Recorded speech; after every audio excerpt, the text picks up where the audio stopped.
సిద్దిపేట జిల్లాలో కోహెడ మండలంలో వరికోల్ గ్రామంలోని శ్రీ రేణుక ఎల్లమ్మ తల్లి ఉత్సవాల సందర్భంగా ఘనంగా వేలాది మంది భక్తులు పోచమ్మ తల్లికి బోనాలు సమర్పించడం జరిగింది. Welcome to R1 news. ప్రస్తుతం మనం చూస్తున్నటువంటి ప్రదేశం సిద్దిపేట జిల్లాలోని కోహెడ మండలంలోని వరికోల్ గ్రామంలోని శ్రీ రేణుక ఎల్లమ్మ తల్లి దేవస్థానంలో ఉన్నాము.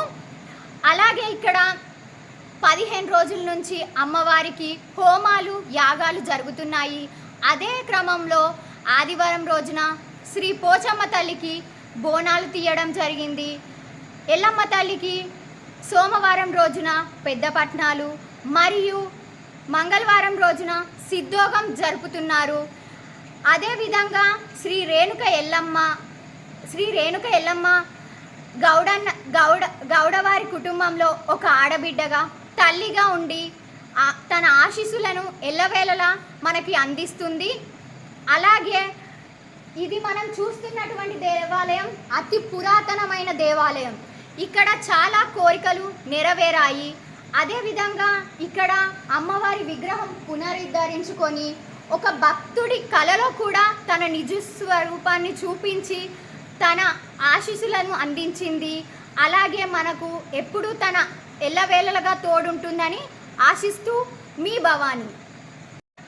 15 రోజుల నుంచి అమ్మవారికి హోమాలు యాగాలు జరుగుతున్నాయి. అదే క్రమంలో ఆదివారం రోజున శ్రీ పోచమ్మ తల్లికి బోనాలు తీయడం జరిగింది.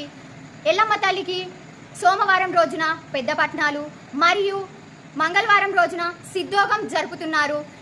అదేవిధంగా శ్రీ రేణుక ఎల్లమ్మ గౌడవారి కుటుంబంలో ఒక ఆడబిడ్డగా తల్లిగా ఉండి తన ఆశీస్సులను ఎల్లవేళలా మనకి అందిస్తుంది. అలాగే ఇది మనం చూస్తున్నటువంటి దేవాలయం అతి పురాతనమైన దేవాలయం. ఇక్కడ చాలా కోరికలు నెరవేరాయి. అదేవిధంగా ఇక్కడ అమ్మవారి విగ్రహం పునరుద్ధరించుకొని ఒక భక్తుడి కలలో కూడా తన నిజ స్వరూపాన్ని చూపించి తన ఆశీస్సులను అందించింది. అలాగే మనకు ఎప్పుడూ తన ఎల్లవేళలుగా తోడుంటుందని ఆశిస్తూ R1 న్యూస్. వరికోలు గ్రామ ప్రజలందరికీ బోనాల పండుగ శుభాకాంక్షలు. ఇక్కడ మీరు చూస్తున్నటువంటి ప్రదేశం పోచమ్మ తల్లి దేవాలయం. ఇక్కడికి ఇప్పుడే భక్తులందరూ బోనాలతో తల్లిని చూస్తున్నటువంటి దేవత శ్రీ మాతమ్మ.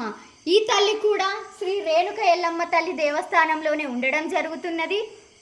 శ్రీ రేణుక ఎల్లమ్మ తల్లితో పాటు తనకి కూడా పూజలు అందిస్తున్నారు. అటువంటి విగ్రహం సాక్షాత్తు ఎల్లమ్మ తల్లి వారి పతిదేవుడు శ్రీ జమదగ్ని మునిరాజు. అదేవిధంగా ఆ పక్కన వినాయక స్వామి. అతను ఎవరో కాదండి, మన శ్రీ రేణుక ఎల్లమ్మకి సాక్షాత్తు తమ్ముడు. పాటు మీరు కూడా శ్రీ రేణుక ఎల్లమ్మ తల్లిని ప్రత్యక్షంగా చూడడం జరుగుతుంది. ఇక్కడ అత్యంత ఆశ్చర్యకరమైన విషయం ఏంటంటే అమ్మవారి కన్నులు. ఆ అమ్మవారి కన్నుల్లో ఏదో తెలియని మహిమ. అవి చూస్తుంటే మనకు ఎంతో శక్తిదాయకం. అమ్మవారి శూలమైన ఇక్కడ మీరు చూస్తున్నటువంటి అతి బలశాలి అయిన పరశురాముడు. తన పక్కన ఉన్నది ఈలగౌరు. తనకి ముద్దుల బిడ్డ ఒకగానొక కుమార్తెను